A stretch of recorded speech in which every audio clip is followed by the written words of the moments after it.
McGraw-Hill Textbook, Living with Art, 13th edition, Part 1, Chapter 1, Living with Art.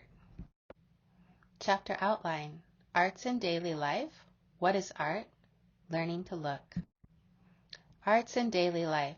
Art is part of our everyday lives in the form of monuments and archaeological items. Example 1. This is a figure of Robert E. Lee, a monument in Richmond, Virginia. It was made in 1890, sculpted by Anton Mercier.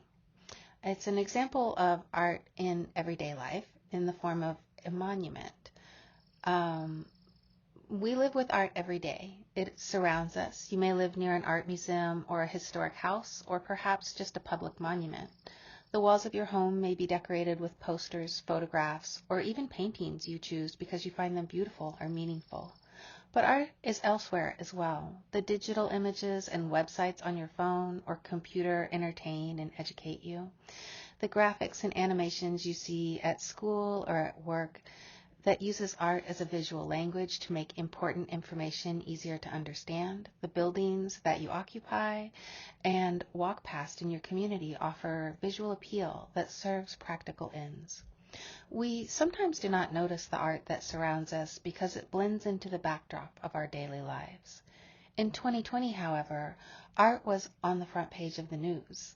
The Black Lives Matter movement that began in the United States to protest Black American deaths at the hands of police drew attention to the monuments celebrating the Civil War's Confederate soldiers. Petition drives and protests in prior years had demanded that the monument's removal, but with limited success. But following the death of George Floyd in 2020, sculpted images of Confederates like the monument Robert E. Lee, shown here, were defaced and toppled from their pedestals. Soon, sculpted images of presidents and explorers and generals around the world began to fall, and communities debated what to do with the ones that remained.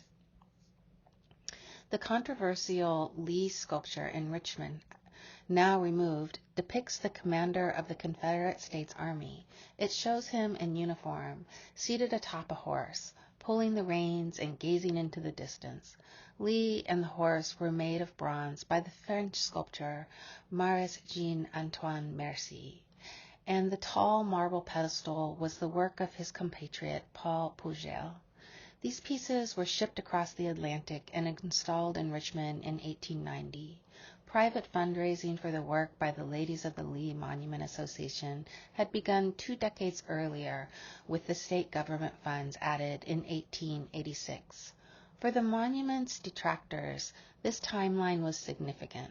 The Lee sculpture and others like it were erected in the former Confederate States during the Jim Crow era of legal segregation, voter suppression, and violence against Black Americans. The protesters argued that the monument was made to intimidate Black Americans, and it glorified racist values, and it disenfranchised people of color today. The monument's supporters countered that the work honored their ancestors and heroic war dead. Removing it was an attempt to erase history. For both sides of the debate, the monument was as much about people today and their responses to the art as it was about the past. The graffiti on Lee's monument illustrates the point, as the words and images painted on the base speak to modern social, judicial, and economic concerns. Communities continue to grapple with what to do with public monuments that offend their citizens. Many of the objects that have been removed, like the Lee sculpture, sit in government warehouses as municipalities consider more appropriate context, while others wait for legal challenges to make their way through the courts or through local government councils. In the meantime, observers and protesters of these monuments experience a wide range of emotions. These works make them think about their own relationship to history and to their community. The Lee Monument reveals that living with art is not always easy, and Maya Lin's Vietnam Veterans Memorial also touches viewers' emotions, but for different reasons. During the Vietnam War, another painful national memory, thousands of men and women lost their lives in a distant conflict that was increasingly questioned and protested at home. By the war's end, the nation was so bitterly divided that returning veterans received virtually no recognition for their service. In an atmosphere of continuing controversy, just 7 years after the last American troops left Saigon, Lin's task was to create a memorial that honored the human sacrifice of the war while neither glorifying nor condemning the conflict itself. Lin's solution was unique. At the heart of the memorial is a long tapering V-shaped wall of black granite, inscribed with the names of the missing, the captured, and the dead, some 58,000 American names in all. The wall is set into the earth, exposed by slicing a great wedge from the gently sloping hill. Visitors enter along a walkway, barely aware at first of how low the wall at their feet is. The monument begins as just the war did itself, almost unnoticed. A few support troops sent to a small and distant country, a few deaths in the nightly news. As visitors continue their descent along the downward sloping path, the wall grows taller and taller until it towers overhead with names upon names upon names.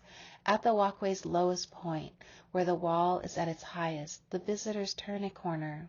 The path begins to climb upward, and the wall begins to fall away.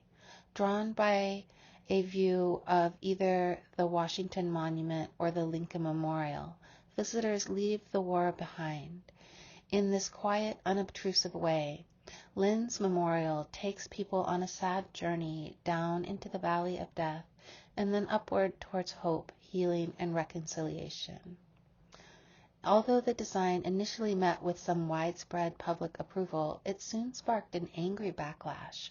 Critics objected to its shape, calling it a shame-ridden gash in the earth, while others criticized the lack of heroic figures that would picture the soldier's sacrifice. Funding was withdrawn, permits were denied, and Lin suffered personal and sometimes racist verbal attacks. In the end, however, Lin's design was approved, and the monument was unveiled in 1982. Since then, visitors have slowly walked Lin's path in quiet reverence, seeing the thousands of names and their own reflections in the glossy stone of this dignified and somber artwork. Our third example is an archaeological find. Sometimes art in our daily lives is right underfoot. In 1939, amateur archaeologist Basil Brown dug into a grassy mound at Sutton Hoo near Woodbridge, England. He discovered a wooden ship made by Anglo-Saxon craftsmen in the early 7th century. Despite measuring almost 90 feet long, the ship had been dragged to the site and buried, and likely with the body of a king inside. The remains were long gone by 1939, but the burial chamber still had treasures from near and far inside, including a Sri Lankan garnets that were embedded in locally made jewelry, gold coins from the European mainland, and silverware from Turkey. Brown also found a helmet, like the exact one featured here, that had been wrapped in cloth and placed where the body would have been. Its iron had decayed, but surviving fragments showed that it had a dome over the skull, a flared neck guard, and hinged cheek pieces. A shield covered the face with openings for the eyes. The helmet was lavishly ornamented. A figure of a dragon formed a line down the face with its head between the eyes and its wings over the eyebrows, its body protecting the nose, and its tail forming a mustache. The dragon came nose to nose with a two-headed snake that rose from the forehead. Warriors, beasts, and geometric patterns decorated the rest of the helmet.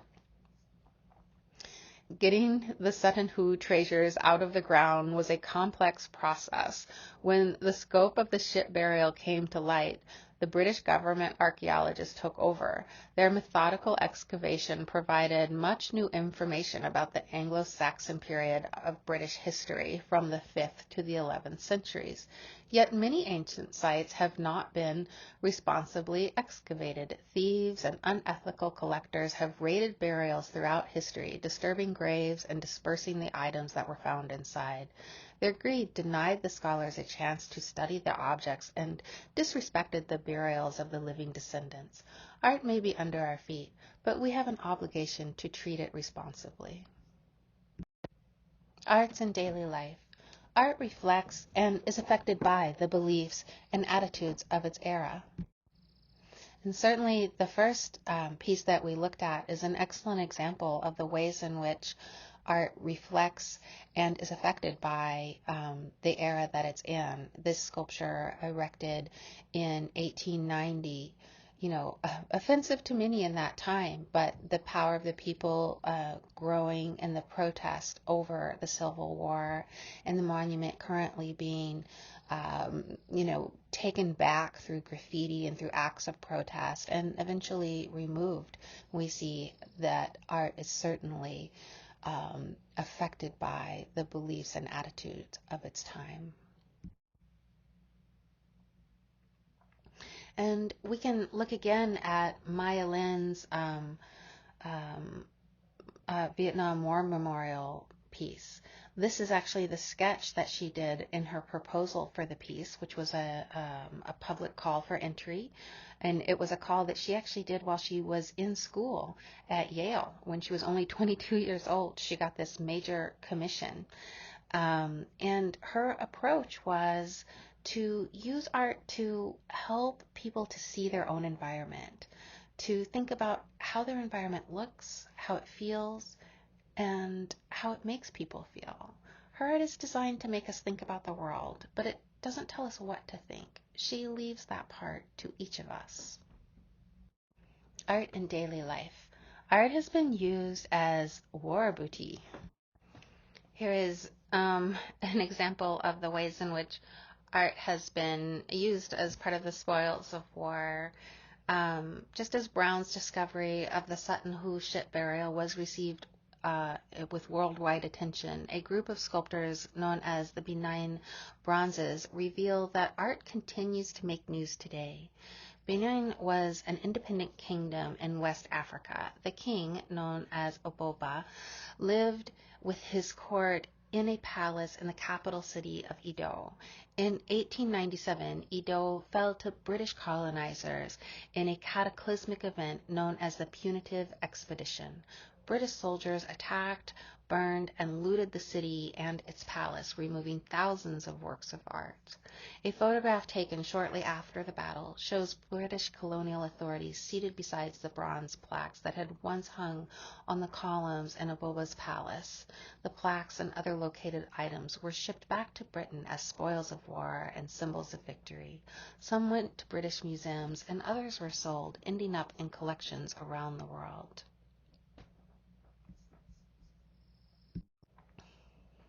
This example of a Benin plaque displaying warriors in attendance.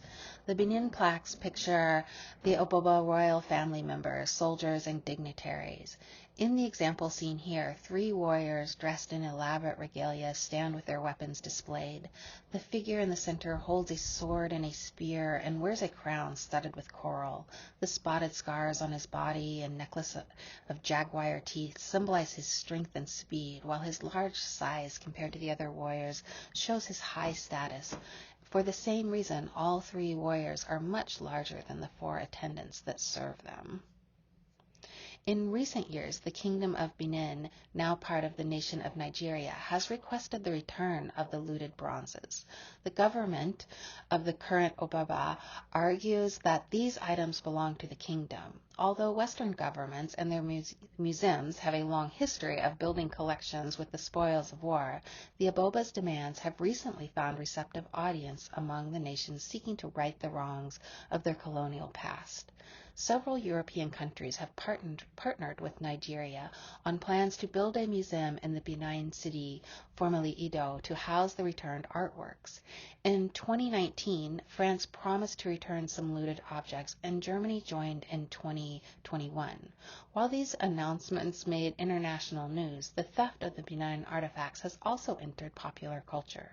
In the 2018 feature film Black Panther, the character Eric Kilgore challenges a curator over the 1897 punitive expedition, asking sarcastically whether her museum had paid a fair price for its benign art. Art can affect history. Sometimes it's art that changes history. This here is an early example of what's called data visualization, which translates numeric information into visual form. Data visualization takes the popular saying that a picture is worth 1,000 words and applies it to numbers. In this case, abolitionist Thomas Clarkson pictured the living conditions of enslaved persons on British slaver ships. In the late 1780s, Clarkson and his fellow abolitionists launched a campaign to end Great Britain's participation in the Atlantic slave trade. To build their case, Clarkson researched the matter firsthand. He visited the ships and spoke to traders. He decided that simply providing the numbers of people packed onto the ship's lower decks and available square footage per enslaved person would not inspire action. He created diagrams based on a slave ship called the Brooks, drawing the ship's outline and small figures inside. These clearly illustrated how little space each man, woman, and child had as they lay side by side in the dark and unventilated ship. British viewers had no trouble envisioning the horrifying conditions, and Clarkson's data visualization was copied repeatedly. Within 30 years, Great Britain outlawed slave trade. In this second example, we can have a similar example of the ways in which art can actually affect history. This is a photograph by Lewis Hine, and it's one of the spinners in the cotton mill. It's an image of child labor. So here, Lewis Hine's photograph of child labor had a similar impact. Laws protecting children in the workplace didn't exist in the United States until 1938. The Fair Labor Standards Act, signed into law that year, established the minimum age for child workers and ensured working conditions in all industries did not threaten children's health, safety, or access to education. Prior to this law, children, including very young children, worked in mines, factories, mills, and slaughterhouses. Not only were they routinely maimed or killed in the workplace, but they received no education, condemning them to a life of poverty. Photographer Lewis Hine set out to change the situation. He took his camera to the mines and factories, documenting the children and their working conditions. At a cotton mill in North Carolina, Hine photographed a 10-year-old girl standing beside a mechanized loom. She occupies the middle of the photograph, resting one hand on the windowsill and the other precariously close to the loom's moving parts. The light from the window illuminates her tattered dress and emotionless face. With one photograph, Hine illustrated her hard life. But Hine was not just a lone social crusader. He worked for the National Child Labor Committee, a nonprofit dedicated to protecting working children. Between 1908 and 1924, Hine took several thousand photographs documenting child labor, sometimes using lies and disguises to access work sites. He saw himself as a detective and took detailed notes on the subjects of his photographs. Hine's work paid off, as the NCLC used his photographs to persuade the state and federal legislators to consider child labor protections, culminating in the 1938 law. And this third example was taken by photographer Eddie Adams, and it is an infamous picture of an execution of a Vietnamese captive. Eddie Adams worked as a photojournalist for the Associated Press. He was not a crusader for social justice, but instead a documentary photographer tasked with recording the history as it happened. In 1968, he was stationed in Vietnam, where he photographed 150 military missions during that long war. While taking pictures in Saigon during the North Vietnamese campaign known as the Tet Offensive, Adams recorded the moment that a South Vietnamese general shot his prisoner in the head. The photograph was so disturbing that Adams' editor debated whether to publish it. They did, and the image earned Adams a Pulitzer Prize. But more importantly, it became a rallying point for the anti-war movement. Critics of the American involvement in Vietnam pointed to the photograph as a symbol of the war's brutality and futility. The widow of the executed man said decades later that the photograph changed American minds about fighting in Vietnam. Not long after the photograph was published, the United States began to draw down its forces before finally withdrawing from Saigon in 1975. Emotions were still high less than a decade later as Maya Lin set about constructing the memorial to the war's dead. Its simple beauty contrasting the graphic brutality of Adams' photograph. Art affects our habits and language. Even if works of art do not change laws or sway public opinion, they can still have an impact on our lives. In 1994, a graphic designer changed the way we speak when the Federal Express shipping company hired him to create its logo. Designer Lyndon Leader set to creating something that symbolized the company's speedy service.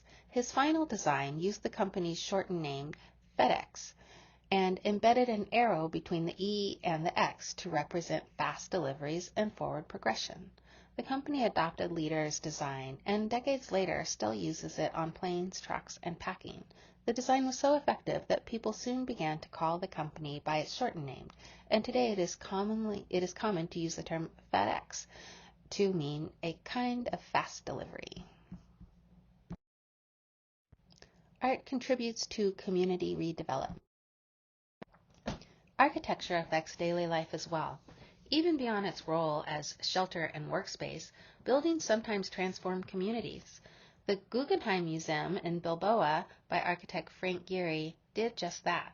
Built in 1997 using computer-aided design and fabrication to achieve its unusual shape, the museum is located on the riverfront in Bilbao. The southern Spanish city was known for its shipbuilding industry, but had fallen on hard times by the 1990s with high unemployment and social unrest. Few tourists visited. Yet, when Gehry completed his fantastic titanium-clad building with its ship-like profile, visitors soon flocked to Bilbao. They came to see the museum's sweeping curves and soaring spaces, as well as the contemporary art exhibited inside. The city immediately felt the museum's economic impact, which transformed the area. Within 20 years, the museum and the neighborhood revitalization, it sparked 5,000 new jobs and more than $750 million in revenue for the region's coffers.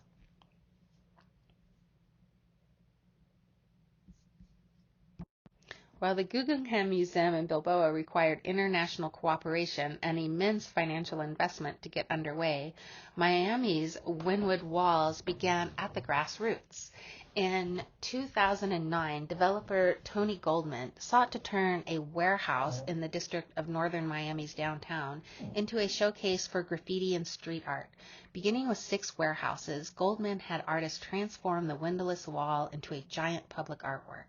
Soon the project spread over 80,000 square feet of wall space and attracted street artists from around the globe.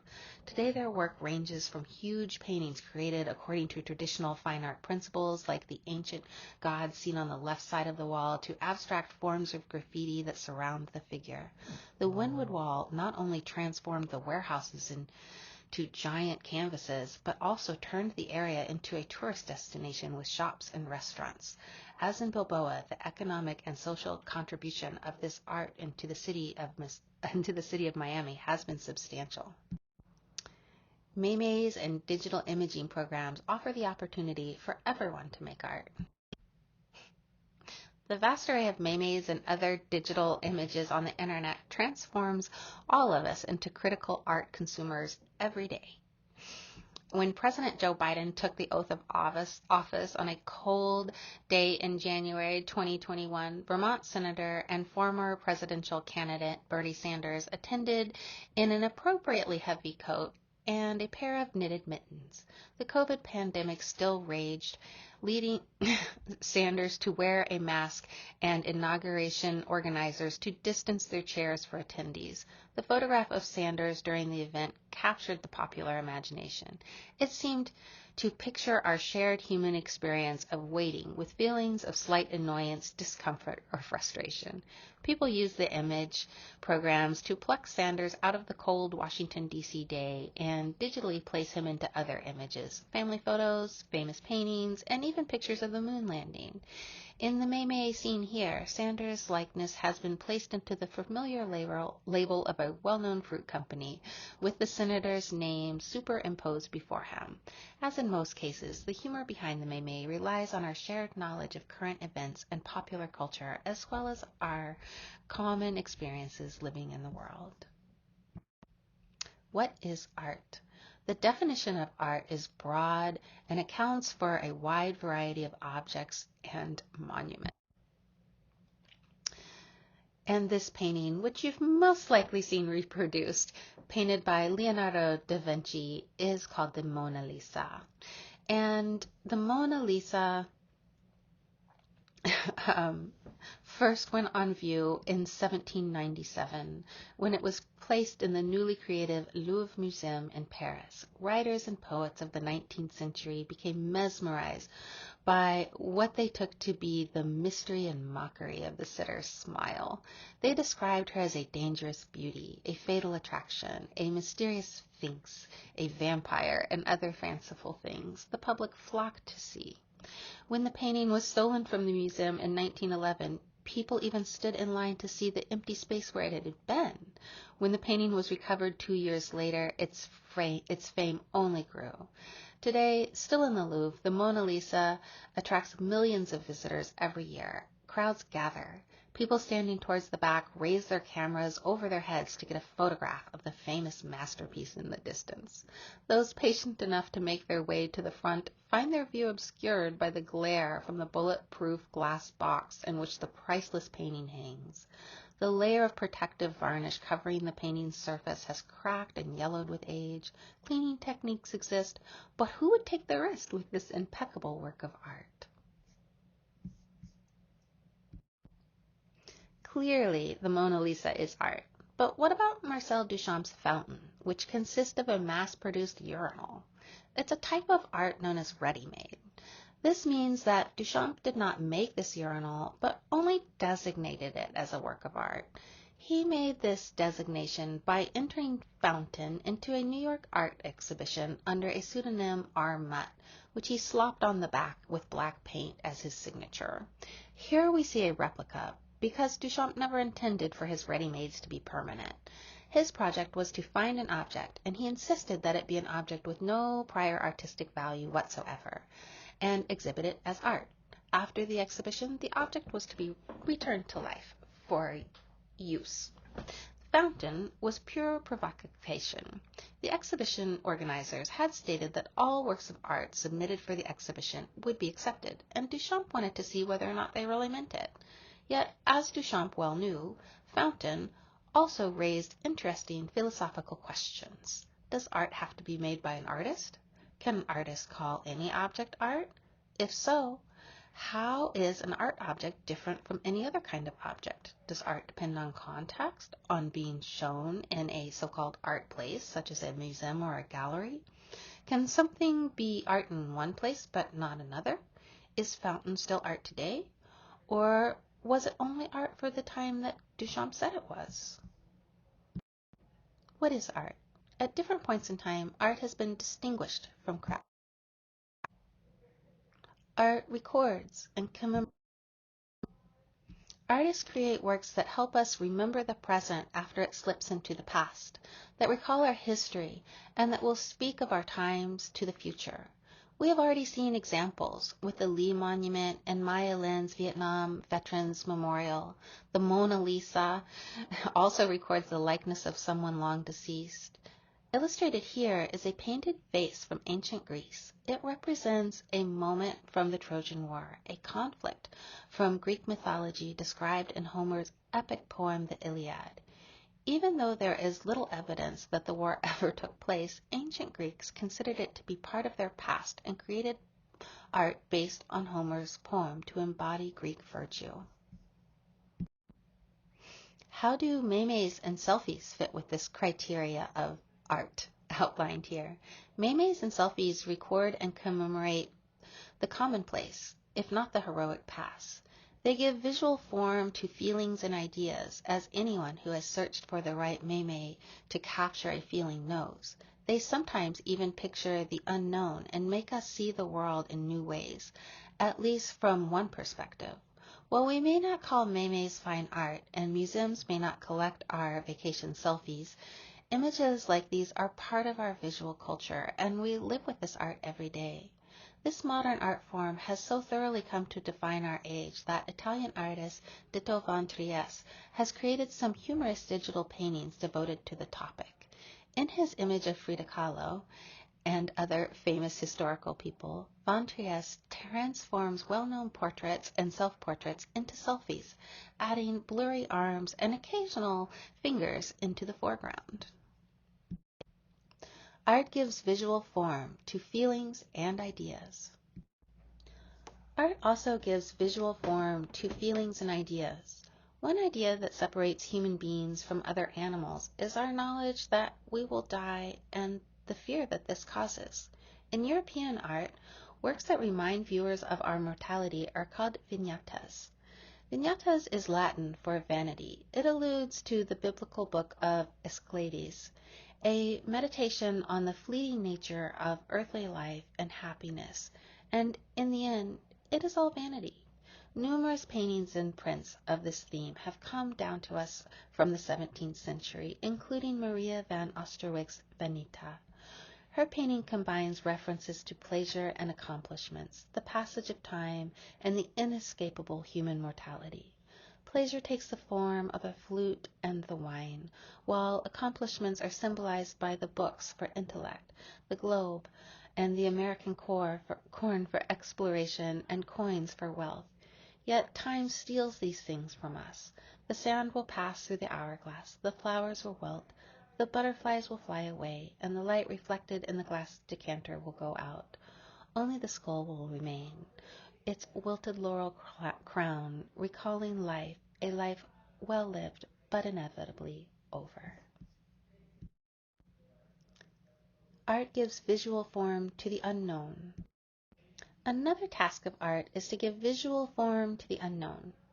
It portrays what cannot be seen with the eyes, like time or events that can only be imagined.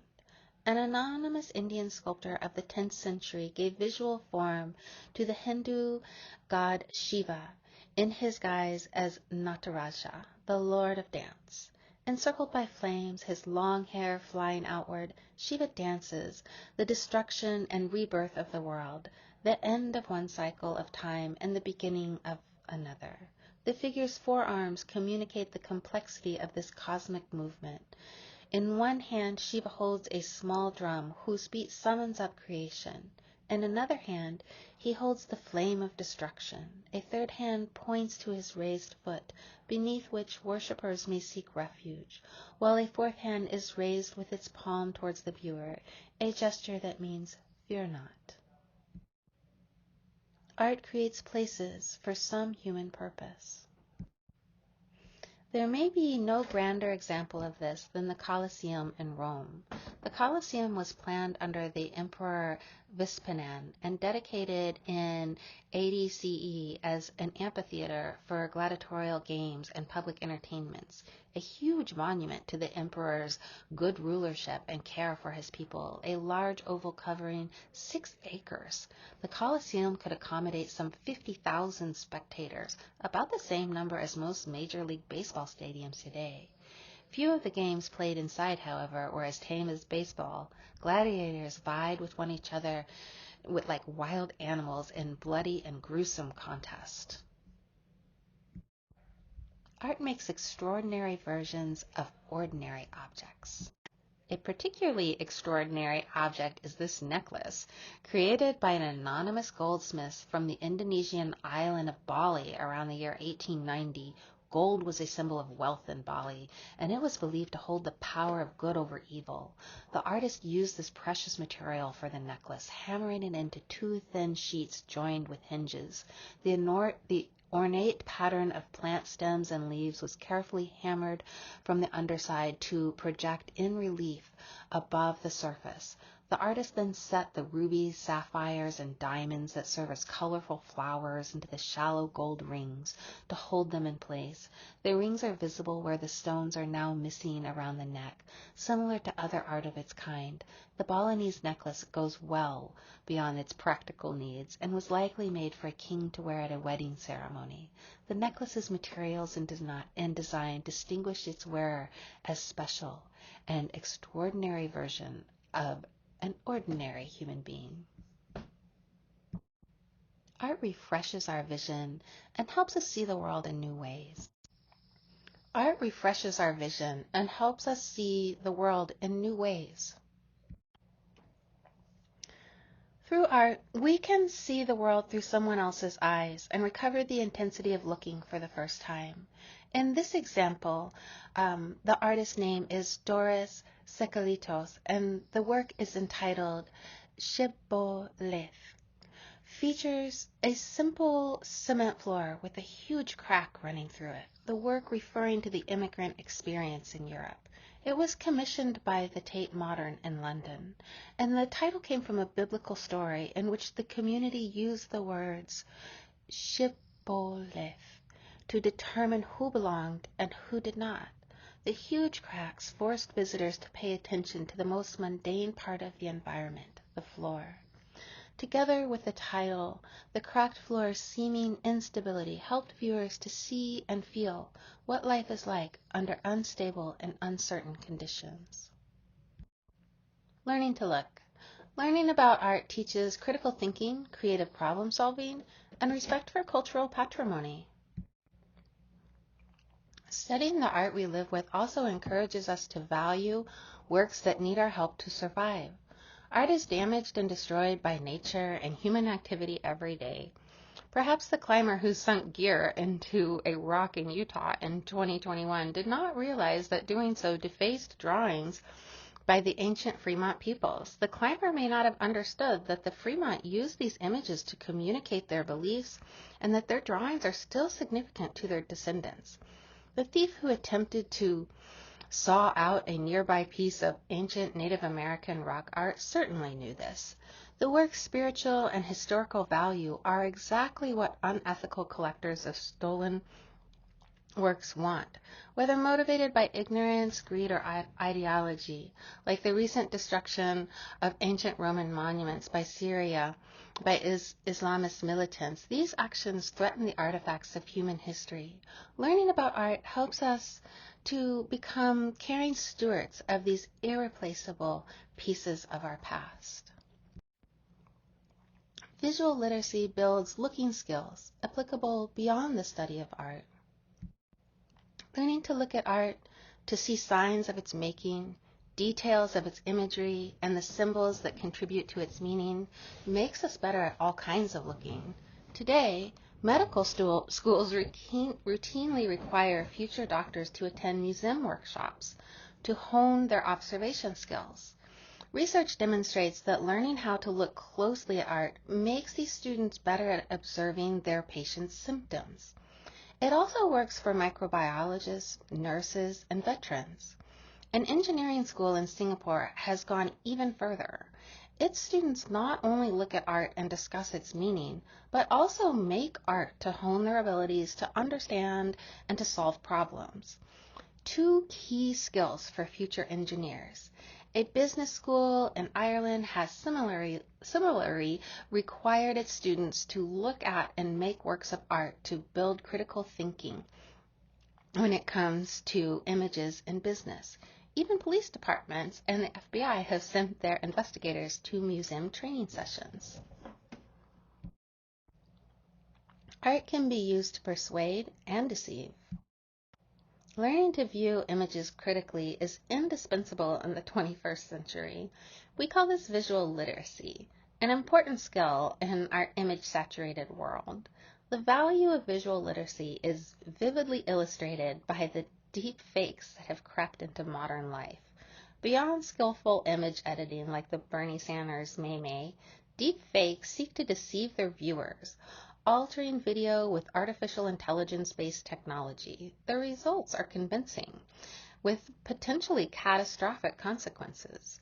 Artist Gillian Waring explores deepfake technology and its implications in this piece Waring, or Waring Gillian, a video she made for the Cincinnati Art Museum, inspired by popular advertisements.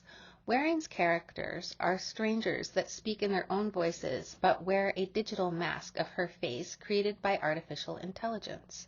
The video allows the artist to question truth, reality, and identity. Is this an ad? Is it art? Is this Gillian Waring? What is Gillian Waring? Data visualization translates complex ideas into visual form. Maps are a form of data visualization. Even data visualizations reflect their makers' perspectives and biases. Maps are symbolic representations of physical places, shape, size, and proximity, as if seen from above. Beginning about 400 years ago, maps made in the West place the shape of continents and countries onto grids of latitude and longitude, with north at the top and south at the bottom.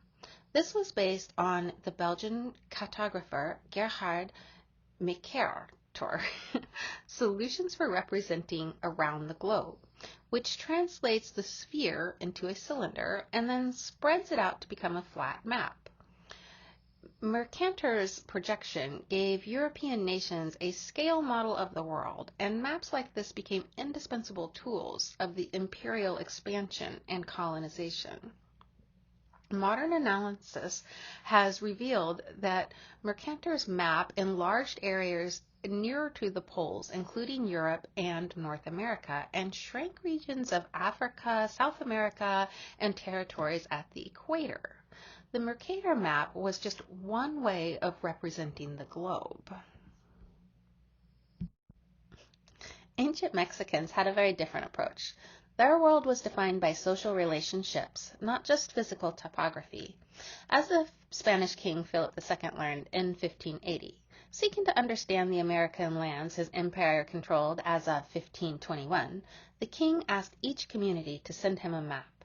The Mixtec people in Ampultec complied with the order, but their map was not what the king expected. Instead of a town plan, the roads connecting villages all drawn as if seen above, the Ampultec artist used symbols known as pictographs to represent the places and relationships. Ampultec appears in the center, since it was the subject of the map. The pictographs surrounding the center in a semicircle represent nearby communities. They are all roughly equal distance from the center, regardless of their physical location, because it was the relationship with the people, not the physical geography, that mattered. While the Spanish king may not have understood the map, its maker and the community considered it to be an accurate representation of their lands. Artist Enrique Chagoya critiques the bias that underlie maps in this piece Roadmap, picturing a world map with the continents of North and South America in the center. Chagoya unmasks how map makers have exaggerated the size of some regions and minimized others. In this case, the territories of the United States are immense, with its neighbors Mexico and Canada, like the rest of the world, shrunken into tiny proportions. With this disruption of the map scale, Chagoya comments on the outsized notions of self-importance the United States projects to the world and warns of the dangers of nationalism. Cartographers continue to look critically at the world map today, seeking ways of representing the globe without creating hierarchies or introducing biases. They also seek to fix the mathematical problem with the Mercator projection. Designer Hajime Noraka has developed a new method of mapping the globe that resolves the distortion. He divides the globe into nearly 100 triangles, then projects them onto a pyramid, flattening the pyramid to make what he calls the orthograph world map, preserves the size of land masses and oceans more accurately, accounts for the relative size of each given continent and country. Learning to look critically at maps like this and other images makes us more informed consumers of the visual material that surrounds us.